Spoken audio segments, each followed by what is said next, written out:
Estamos ante un desafío técnico á hora de abordar a colocación dunhas pezas exquisitas, delicadas, donde todo o equipo que atende a esta montaxe de exposicións, é dicir, montadores de obra, iluminadores, cristaleiros, diseño e arquitectura, é todo un proceso moi parecido a unha orquesta que ten que estar funcionando unísono ou a diferente tempo, pero moi coordinada.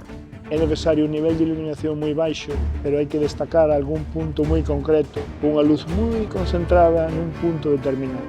A exposición é unha oportunidade verdadeiramente única para poder gozar de pezas magníficas e que nunca estiveron en España. Les visiteurs qui vont découvrir cette exposition vont non seulement entrer, visiter Jérusalem, mais ils vont découvrir le Saint-Sépulcre. Um património que é verdadeiramente excepcional, um património artístico, um património universal, ourivesaria, têxteis, peças de mobiliário, peças de joalharia. Que veña cos ollos moi abertos, que veña cunha disposición de contemplar algo extraordinario. Todas estas xoias asombrosas non foron confeccionadas para os ollos das persoas, foron creadas para ser vistas polos ollos de Deus.